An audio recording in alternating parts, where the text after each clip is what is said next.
Once I was finally comfortable in my own skin after top surgery, I got more involved with the online LGBTQ+ community. I learned about different identities and began accepting myself as an LGBT individual, rather than an exception.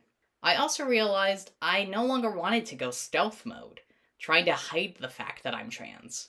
I felt I was being dishonest with people, which definitely did not help my anxiety, especially since I worried about being discovered. I therefore decided to come out online in 2017 to see how it would go. After all, I could always delete my accounts and start over elsewhere if things were to go badly. But I had no need to worry as it went well. I therefore decided to come out to real life people in 2018. I started with a few instructors at my martial arts school.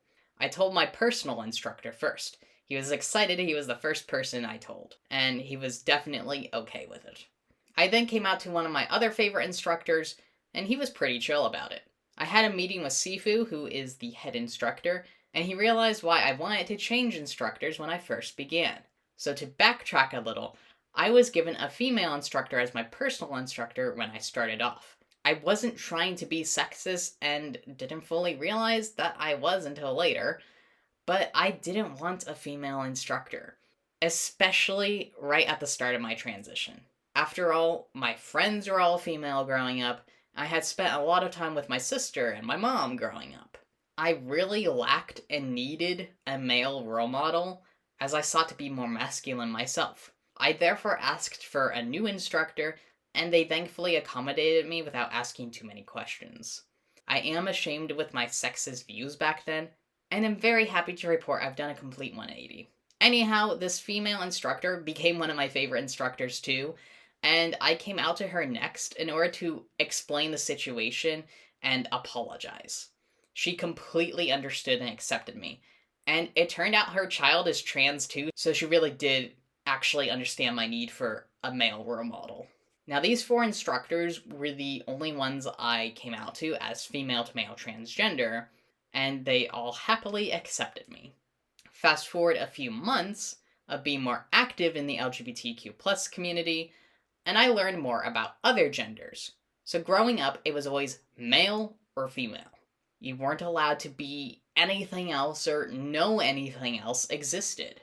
I knew I was definitely not female, but being male didn't feel quite right either. I especially did not like having guys coming up to me talking about being into girls or getting drunk or whatever. All of that made me very uncomfortable.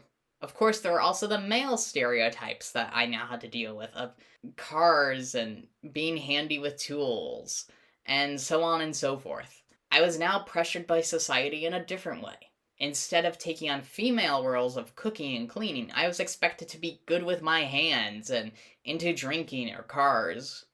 Male just wasn't fitting me either.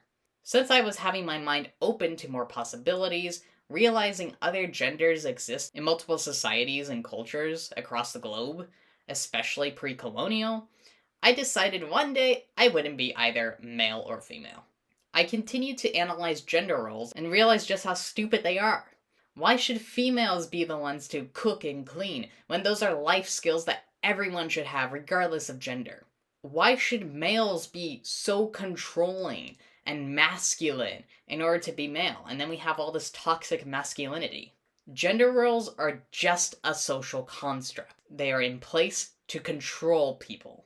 Side rant, I despise gender reveals and how gender is forced onto an individual the moment their sex is discovered, before they're even born. It's so messed up. So screw gender roles, screw the patriarchy and racist societies. Anyhow, I was talking to my boss, who is a Christian, but he uses his religion to actually love other people like you're supposed to do, instead of using it to hate on everyone. So he's a real Christian in my eyes. Anyhow, we were talking about gender. He had the Christian point of view of, you shouldn't have to change your body since you were born this way. You can still be female and be into masculine things like a tomboy. He brought up his wife being into math and finance, which is typically more masculine. He basically said you can have whatever interest you want and still be female. I took his words in, but I took them in a way that he wasn't expecting. I was like, you know what? You're right. I can have whatever interest I want. Gender does not matter at all. So I'm going to be agender. Agender meaning without a gender. I took on this label for a little bit, but it never felt right either. I still felt I had a gender, so I just used non-binary as like an umbrella term, meaning I could be a mix of male and female, neither male or female, or some other identity altogether. Kind of a figure it out later sort of thing. After choosing to be non binary to escape society's pressuring gender roles and be authentically myself, I found that I was no longer wanting to hide this part of me. I finally found pride in being an LGBTQ plus individual. And I knew I'd have to come out again. After all, I wanted people to refer to me with they them pronouns, so they would have to be informed of this. In June of 2018, I came out as non binary. At work, I wrote a note and put it up for everyone to see. Nobody really cared or made a big deal about it. Only one or two coworkers used my pronouns in the beginning, but all these years later, I'm happy to say it's finally caught on, even though it's like a completely different crew from back then. I came out online too, this time utilizing platforms that my real life people followed me on. Plenty of my martial arts folks liked my post or commented messages of support. The instance that really stands out to me, and that I love thinking back on, is with one of my favorite instructors.